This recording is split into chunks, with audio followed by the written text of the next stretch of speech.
Magandang hapon mga kabay. So meron po akong approved repair dito mga kabay. Ayan. 39315 letter A. Ayan. Bali ang papalitan lang nito mga kabay ay yung kanyang lever. Ayan. Or selector is A. Ayan. Babanggitin ko na rin yung part number mga kabay para kung merong magtatanong ko anong part number nito. Ayan. N4178661. Yan po yung kanyang model number. Ayan. Part number pala. Ayun yung part number mga kabay. Baliktad. So ayan mga kabay. Yan. Yan po yung part number niya.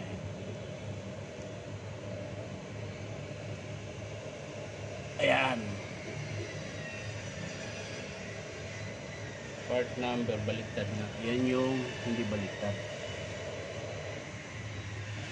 Hindi makita.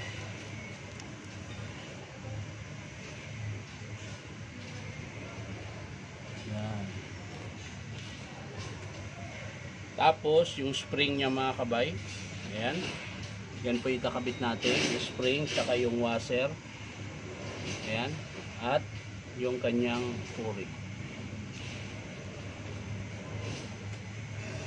So ayan mga kabay, bubuksan ko na. Naluwagan ko na yung screw. Ayan. So pagkakabit nito mga kabay, hindi yata binalik nila kaya nawala yung washer. Ayan, ito yung washer. Ayan, dyan po siya nakakabit mga kabay sa ibabaw ng intershaft. Ayan.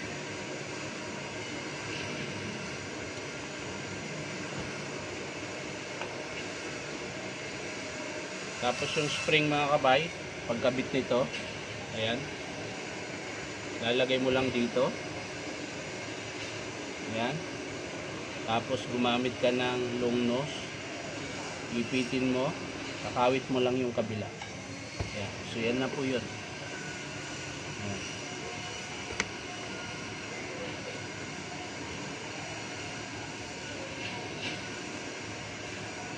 Tapos yung o-ring mga kabay dito sa striker. Susukitin mo rin lang ng matulis. Ayan.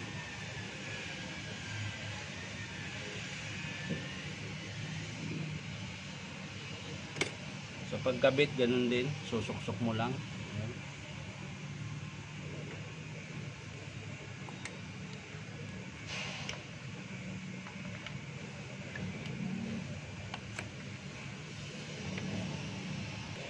So yan mga kabay, nakabit na natin. So babalik na natin yung kanyang spindle mga kabay.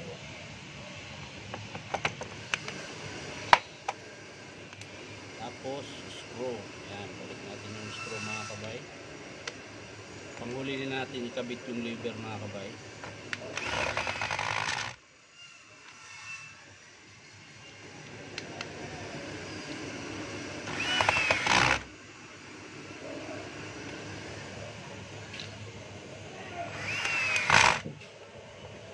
Kulang ng isa. Wala pa yata.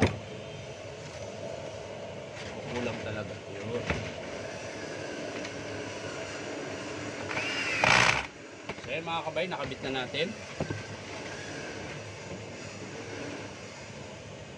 So pag nilagay nyo po yung selector mga kabay, ito, yung spring na kinabit natin kanina, ayan, kailangan nasa gitna siya. Gitna. Ayan. Iuurong mo lang siya. Ngayon, pag di kaya mga kabay, iikutin nyo yung spindle.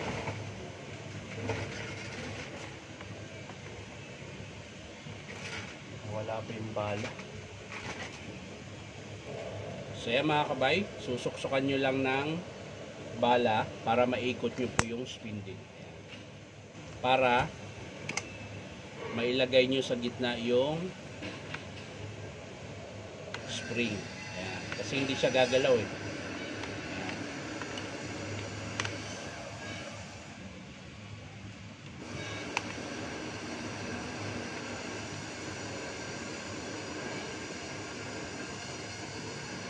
So yan mga kabay, nasa gitna na. Nailagay ko na siya. Ayan. Yung spring. Lalagay na natin yung kanyang lever. Ayan. Ang paglagay nito mga kabay, yung arrow. Ayan. Itong arrow, papunta doon. Ayan. Paganyan. Paglagay. Ayan. Paganyan. Yan po yung forma niyan. Tapos didiin mo lang siya.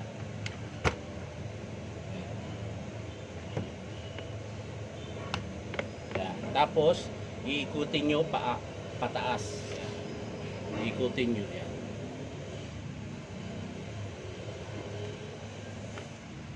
Yan. So yan. Okay na yun mga kabay. I-testing natin ngayon kung gumagana siya. Hindi ko pala nalagyan ng plug to. Bahala na yung customer maglagay ng plug.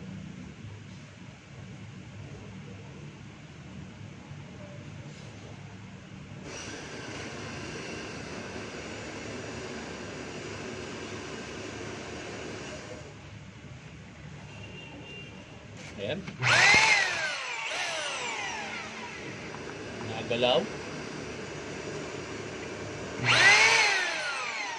Nagalaw ulit.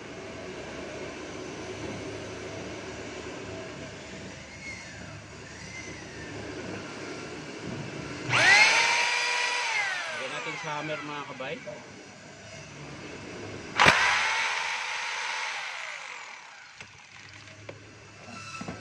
So yan lang pinalitan natin mga kabay, selector, o-ring, tsaka yung spring na nawala at yung washer. So maraming salamat mga kabay sa panonood at palike and share na rin po at syempre po subscribe po sa aking YouTube account na Inom Kabay. So maraming salamat mga kabay, bye bye.